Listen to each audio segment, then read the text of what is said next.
Russia claims the Ukrainians were trying to kill Vladimir Putin. If that sounds faintly absurd, who exactly was behind this drone attack on the Kremlin, if indeed it was real and not fake, remains tonight a mystery. We don't attack Putin or Moscow. We fight on our territory. So was the footage real? Who might have been behind it? Could it have been the Russians themselves in another so-called fake flag incident? Robert Moore will try to get to the bottom of it tonight. Also on News at 10. Protesters beware after new laws were rushed through. The Met Police says they will have an extremely low threshold for anyone trying to disrupt the coronation. No thanks. In a special report from Jamaica, one of the new king's realms, Rohit finds people either apathetic or hostile to the coronation. We're British royal family. Irrelevant. Click on your phone is something about Harry, is something about William, is something about King Charles. And what is it?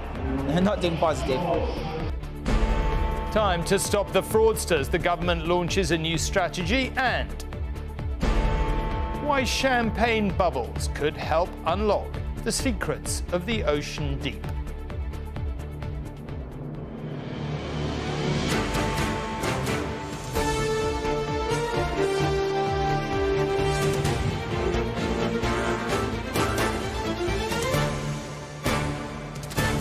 This is ITV News at 10 with Tom Bradby.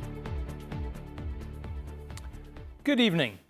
Truth is, they say, the first casualty of war, so we should perhaps approach the Kremlin's claim today that Ukraine has just tried to assassinate President Putin with extreme skepticism, arguably like pretty much everything else they say these days.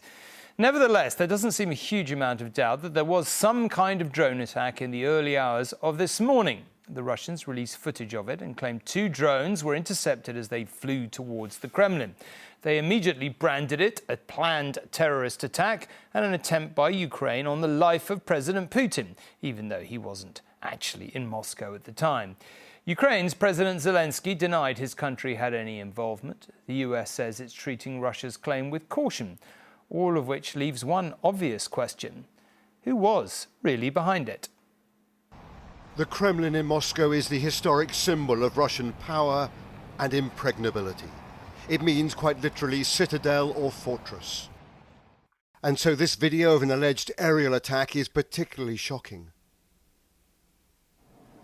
From various angles, a drone appears to strike the flagpole atop the Kremlin.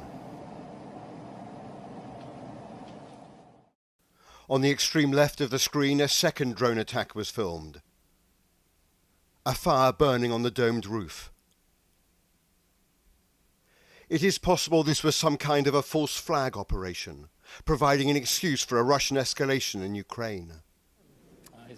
Certainly after meeting with Nordic leaders in Helsinki, Ukraine's president was dismissive of the video and of the Russian allegation of an assassination plot. We don't attack Putin or Moscow. We fight on our territory. We are defending our villages and cities. We don't have, enough weapon for this. That's why we don't use it anywhere. In Washington, the White House refused to be drawn on the authenticity of the video, but quickly made its overall position clear. Since the beginning of this conflict, the United States is certainly not encouraging enabling Ukraine to strike beyond its borders. We've been very clear from here about that. The US Secretary of State said he didn't necessarily accept the Russian narrative. I've seen the reports. I can't in any way validate them. We simply don't know. Second, I would take anything coming out of the Kremlin with a very large shaker of salt. So let's see. We'll see what the facts are. Fueling suspicion of today's Russian claims is the belief that Vladimir Putin and his security forces have a track record of self-inflicted attacks that are used to justify escalation. In 1999, a series of bombings on apartment blocks was blamed on Islamists and used as a trigger to wage war in Chechnya. On Tuesday, the annual victory parade will take place in Red Square. A day normally used to showcase military prowess. Now it is likely to be overshadowed by the claims this most sensitive part of Moscow came under attack, adding to a sense of Russian paranoia. The twin drone explosions, 15 minutes apart, have now brought a whole new level of uncertainty into a war the West was desperate to keep contained within Ukraine's borders. Who ordered this operation, Moscow or Kyiv, is now a question of immense significance. Robert joins us to discuss all this. Robert, it's obviously very hard to assess the veracity of anything coming out of the Kremlin. But as you pointed out in your report, they do have a history of false flag operations of this kind. But what's your sense of how Vladimir Putin could try to use this to his advantage? Well, Tom, I mean, there could be competing claims about who is responsible for this for months or even years to come. Remember, it's 7 months since that explosion under the Baltic Sea, destroying the Nord Stream 2 pipeline, and there is still a fierce debate about whether Ukraine or Russia was responsible for that. I think what's puzzling about the drone attack on the Kremlin is it wouldn't seem to serve the purposes of either party. For Ukraine, it would potentially jeopardize American support. For Russia, it highlights a kind of a self-inflicted national humiliation. Why would they expose the failures of security around the Kremlin, of all complexes? Just how dangerous a moment this is, I think, was captured by Dmitry Medvedev, the former Russian Prime Minister and President, now a very shrill and wild voice within Russia, who wrote on social media, there are no options left now but for the physical elimination of Zelensky and his clique. So yes, I mean, there's real concern here in Washington and other Western capitals about whether this might be some type of pretext for the use of a tactical nuclear weapon. Remember, we are just potentially days away from a much anticipated Ukrainian counteroffensive. Robert, it's pretty disturbing stuff, but for now, thank you very much. OK, back here, the coronation has brought its fair share of controversy, and a major bone of contention right now, as the big day approaches, is over security. There's been anger at the measures being introduced to head off any possible disruption to the day by demonstrators.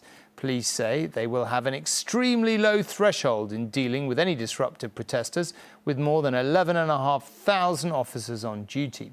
They're thought to be considering the use of facial recognition technology, and strict new laws came into force today designed to curb potential protests. The King arrived at Westminster Abbey this morning with almost no fanfare, just a nod from the gatekeeper as his Bentley swept in. Eagle-eyed passers-by would have had to glance at the skies where the royal standard was swiftly hoisted to realise something was afoot. In fact, the whole immediate royal family, Camilla, followed by William and Kate, their children between them and in the back, were rehearsing their roles, tracing the footsteps of their ancestors in the ancient coronation ceremony, watched by a tiny group today, but millions on Saturday. As sniffer dogs got to work in central London, police revealed the security operation will be bigger even than that of the day of the Queen's funeral. This arrest yesterday evening of a man who allegedly had a knife and tried to throw shotgun cartridges over the gates of Buckingham Palace has led the policing to be re-examined. Our focus is around making this safe and secure. We have got a very, very low tolerance level for anyone that's going to come and disrupt the coronation. And what you would expect to see is very swift intervention from us. What the police did not want to spell out is what level of protest they will tolerate.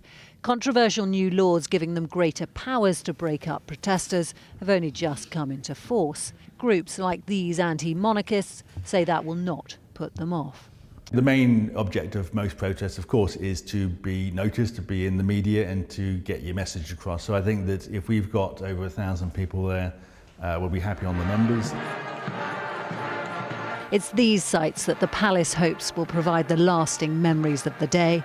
Emerging out of the dark just after midnight last night, 6,000 troops and their horses rehearsing along the exact procession route. Their march foot perfect, the beat absolutely precise. The Gold State coach eerily empty. The government insists that when both coach and streets are full, the police approach will not be heavy-handed. The powers that we've brought in are powers that police chiefs have been asking for many, many months. So we are working with the police to make sure they have the powers they need. And yeah, we brought them forward a little bit for the coronation, but that's just a slight change in time, not a change in tone. The King was cheered as he left the Abbey today. The pressure will be on the police operation that Saturday passes off as smoothly. Romilly Weeks, News at 10. Well, amid the timeless traditions represented by the historic ceremony, the coronation is also a watershed moment as the whole country looks towards a changing future. And it's the same for many countries overseas as they reflect on and perhaps even re-evaluate their links to the crown. During her long reign, Queen Elizabeth was monarch not just of the UK, but also 32 other realms. King Charles, however, will become the formal head of state in just 14 extra countries, and even that is little more than an honorary title in most cases. Since Queen Elizabeth's coronation, many states have become self-governing republics, the latest to sever its ties with the crown being Barbados in 2021. Some others, like Jamaica, also gained independence but retained the British monarch as their head of state. But Jamaica's government recently decided to move ahead with speed in abolishing that final constitutional link, a move which, as Rohit found out, strikes a chord with many Jamaicans. All eyes on London. It's Coronation Week. An array of emotions. A leader will soon be crowned.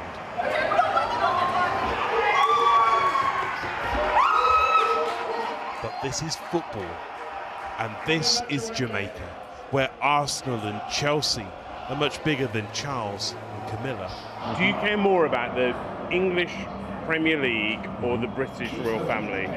Look at me. Centre half, and they're not looking the other way. The English Premier League, of course. We're British royal family. Irrelevant. Two UK institutions, but it's only one of them Jamaicans feel they can be part of. Arsenal is my team, so I'm going to back Arsenal, but still feel proud to have Jamaicans represented. You click on your phone, is something about Harry, it's something about William, it's something about King Charles. And what is it? Nothing positive. They're more positive coming from Premier League than there is coming from the monarch. Even in Coronation Market, there's no bunting. Jamaica is on its way to becoming a republic. It feels like it's doing its own thing. That feeling of so what towards the King's coronation that so many Jamaicans feel is not just about him, it's about them. It's about their sense of dignity, their sense of self-worth. That was the sweetest windy that it kicked that night. Can I tell you? Really was. Full moon. It was a full moon. But Barbara Blake Hannah has an opinion which seems universal here, about one person who could have changed everything. It's from the 60s I learned the reason for makeup. You know. She's well prepared for our interview. She knows the drill, and here's why. The Greens, a family of 7, were moved here to this disused RAF aerodrome at Saford near Stafford. She was the first black female reporter on British television. Racism forced her off screen and then out of the country. We had a live interview with Enoch Powell, but he only agreed to come to the station if that black girl wasn't there. So I was like, wow, I mean, that really stunned me. And then came Meghan, widely perceived here as a cold-shouldered outsider in a white world, a story that resonates. There was a rejection of him and her, really made us, you know, look into it with faces like this, you know? And we still haven't quite recovered. You would think the relationship would have improved, but that confession about the color of Archie's skin, what might it be? That was a big blow. That was a punch in the solar plexus. That really stunned us and stunned all the people in the Commonwealth who have the racial colors you and I have. You know, it stunned us. Still does. And half a century after Barbara moved here, Tucson made the same journey. Harvesting the cane is what, you know, my ancestors did. He's a sugar cane juicer whose grandmother was on the Windrush. That's sweet. Deference disappearing through the generations. It was always about the mother country and the Commonwealth. But what about your kids? And my kids, to them, again, as I say, you know, how many followers does, you know, King Charles have? How many, you know, it's more of a media consumption thing. Why are they relevant? Are they relevant because my dad thinks they're relevant, or are they relevant because they are relevant? A new head of state will soon come, but Jamaicans don't feel the story is only about the constitution, but so much more about its past and its future. Rohit Kachru, News at 10, Kingston, Jamaica. Away from the coronation now, and it's hard to imagine anything more nightmarish than the attack on a school in the Serbian capital, Belgrade, today. 8 students and a security guard were shot dead, while the person who phoned police and turned himself in after the attack turned out to be a 13-year-old boy from the school. As well as being armed with guns belonging to his father, he is said to have had a list of intended targets. Back here, Rishi Sunak today helped unveil the government's big new strategy to stop fraudsters robbing the public. Scams like those using fake mobile phone numbers to generate calls or texts are costing billions of pounds a year, with people losing their savings and suffering untold emotional damage. But the opposition says the measures are too little, too late, and don't match the scale of the problem. Thanks for calling NatWest. A high street bank, one of many in fact, that scammers have targeted. Right, that doesn't match what we hold. Let me try and get another question generated for you instead. The call may sound convincing, but this is how thousands are hoodwinked into transferring money. Emmeline is tech savvy and runs a business, but nevertheless lost £1,000 to scammers. It left her shocked and distressed. For me, it was actually the emotional kind of manipulation factor of working me into that hot state, into that sort of tunnel vision, adrenaline-driven, impulsive decision-making and time pressure. I was absolutely devastated, and I couldn't function or process anything. I was in a really bad place. Fraud is now the most common crime in England and Wales, accounting for 41% of all offences. The cost to the taxpayer is around £7 billion a year. Nearly 90% of internet users have encountered online scams. The reason I'm here today is to talk to you a little bit about fraud and what we're doing about it. Launching his new plan to tackle fraud, Rishi Sunak said everyone needed to be more aware. So what about him? Have you yourself been victim of a scam? You know, I haven't, but actually we were just participating in the workshop. I have, like almost everybody, received one of these text messages, you know, claiming to have a delivery that I need to pay for, as most of our families have been impacted by this. You didn't fall for the scam, though? Yeah, it's largely because I don't have time now to answer my phone anymore. But I think it's really important that people don't feel embarrassed. There's stigma to talk about it. The new measures include banning cold calls on financial products, a clampdown on spoofing, that's impersonating a mobile number, and allowing banks to delay processing payments. But Labour say the government has been too slow to act. The government have come quite late to the day in recognising the big challenge that we face with fraud in our country. But the government have also got to get their own house in order, because during the COVID pandemic, when Rishi Sunak was Chancellor of the Exchequer, tens of billions of pounds was written off government finances because criminals got their hands on taxpayers' money. But it's the harm done to individuals that the new strategy is meant to address. Libby Vina, News at 10, Westminster. Campaigning has now come to an end before people go to the polls in local elections across England tomorrow. Around 8,000 councillors and 4 mayors are being elected in some 230 local authorities. For the first time in England, you'll need a form of photographic ID to cast your vote, like a passport or a driving licence. The polls are also being seen as a key test of public opinion before the next general election, expected next year. Whichever way you may like to vote, please do vote. That's not a subject on which we're neutral. Democracy depends on it. OK, a generation or so ago, the City of London was perhaps the world's premier financial hub, bringing income, jobs and no little prestige to the UK economy. But that is changing now, with more and more big firms, even British ones, choosing to list their shares in stock markets elsewhere. It's obviously to try and win that business back that the UK's financial watchdog has announced plans for a major shake-up of its rules. And I'm very pleased to say that Joel is here to explain. Joel. Yes, Tom. One way, of course, that companies raise money is by selling shares. Earlier this week, Arm Holdings, a hugely successful microchip designer based in Cambridge, announced plans to raise £8 billion from investors in New York. A UK success story listing in the US. It's a sign of the times, I'm afraid. So far this year, 6 companies have decided to list on the London Stock Exchange, compared with 56 on the US stock markets and 34 on exchanges elsewhere in Europe, 11 of them in Paris, 12 in Milan. And this chart shows the number of companies listing in the UK, the line in red at the bottom there, compared with the United States and Europe since 2010. You can see the UK's been lagging behind for a while. And so the regulator, the Financial Conduct Authority, is shaking up the listing rules to make London more attractive. The plan is to ditch the requirement for companies to give shareholders a vote on all major transactions. Going to is the requirement to publish 3 years of audited accounts before listing. A step in the right direction, says the London Stock Exchange, but it wants the rules further relaxed, particularly regarding executive pay.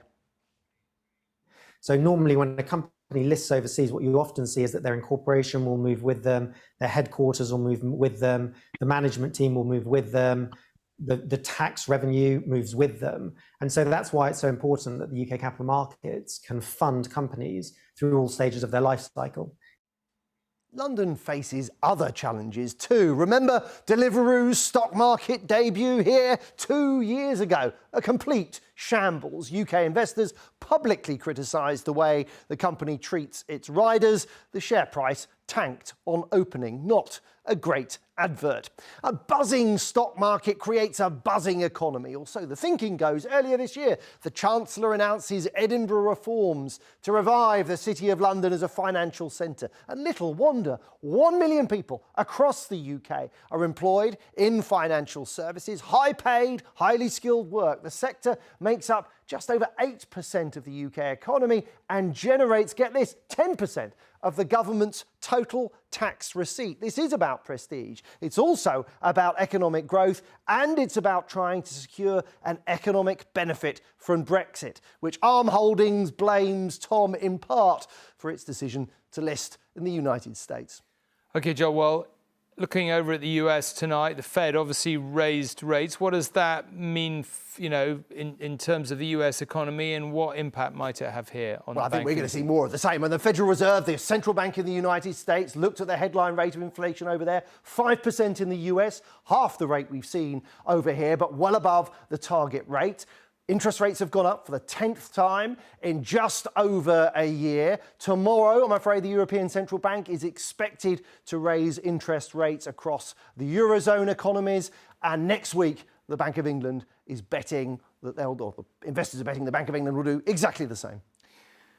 OK, Joel, thank you very much indeed. Now, in an exclusive interview with us today, the Education Secretary, Gillian Keegan, appeared to take a rather firmer tone towards teachers over their pay dispute than the Prime Minister. Mr Sunak was keen to emphasise that teachers do what he called a fantastic job, saying the government's door has been opened. But Ms Keegan made it clear to us that they would have to take their dispute back to the pay review body.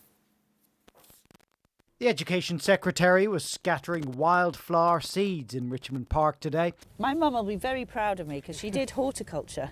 Joining the first young people to take up green apprenticeships established to mark the coronation. Apprenticeships are personal to Gillian Keegan. It's how she started. For me, it was a life-changing experience, and I think, a lot of people use apprenticeships to get somewhere in life, to get on in the workplace. But not everyone feels they're getting on as they should. Teachers rejected the government's pay offer, and whilst the Prime Minister says his door is still open to them, Gillian Keegan says she'll no longer negotiate on pay and they must now talk to their pay review body. I've already given my evidence to the independent pay review body. I think all the unions are doing that as well. They also take into account economic factors. So it's with the pay review body now. You're not talking to the unions?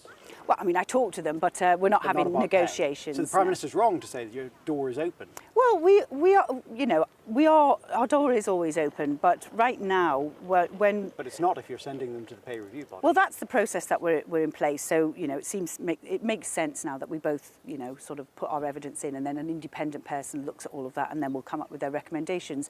Teaching unions say that does not amount to an open door. And if Gillian Keegan is to do her job, she has to go way beyond saying my door is always open. The last time I spoke to Gillian Keegan was on the 23rd of March. She has just let the situation deteriorate and deteriorate. It is an absolutely stunning abdication of her duty as Secretary of State for Education. The unions are now preparing to coordinate their next set of strikes in England, potentially affecting many more schools, pupils and parents come September. Carl Dinnan, News at 10, Richmond upon Thames. Fans of Manchester City had to wait 70 agonising minutes for Erling Haaland to beat the Premier League goal-scoring record tonight. A group of scientists has discovered the secret behind the bubbles which make champagne such a unique way of celebrating a special occasion. But arduous as the task may seem of finding out why champagne bubbles rise in a straight line, I know you've always wondered, it does also have a serious side. It sheds light on how the world's great oceans behave. Winemakers and drinkers have long maintained there's something special about champagne and other sparkling wines. It turns out there is. Making it is a notoriously difficult art to master, but in the 2,000 years since it was first made, nobody's been able to explain its fizz. Scientists at Brown University in the US began their experiment by pouring different types of fizzy drinks and comparing the bubbles. So if you take a look at fizzy water and beer, their bubbles are a mess. When it comes to sparkling wine, in this case vintage English rosé, you can see that the bubble chains are stable, or in simple terms, the bubbles go up in straight columns, or down, as the case may be. Here's the explanation. Champagne and other bubbly contain special protein molecules which give it flavour. They act in the same way as the compounds in many cleaning detergents. These molecules reduce tension between the liquid and gas bubbles, making them rise in a straight line. Well, I think that's the wonderful thing about sparkling wine is we are always discovering new and exciting things. And the research we've only just scratched the surface, really, of where we can go. The discovery could help our understanding of the deep sea, especially how gases escape from the bottom of the ocean. Needless to say, after their findings, the scientists popped open a bottle. You are working on one of the coolest projects with someone could work on. Like, it's like, oh, what do you do? I'm seeing bubbles in champagne. Like, it's the best thing I could do. So, next time you raise a glass, you can celebrate that the bubbly you're drinking has helped fuel scientific discovery in the aptly named field of bubble dynamics. Sam Holder, News at 10. Come on, things you never knew. Best story of the year. Now, just before we go, the sumptuous colours of the floral design that will cloak Big Ben for the coronation were revealed tonight. The design by Sir Johnny Ive is inspired by the national flowers of all four home nations, twining around the Elizabeth Tower up to the historic clock face in the colours of the Union flag. And whilst we're on the subject, you can watch the whole day of the coronation unfold here on ITV. Julie and I will be bringing you a full special coverage of this momentous event starting at 8:30 on Saturday morning. So please do join us for that. I will be here tomorrow. I will see you then. But for now, good night. Thank you for watching.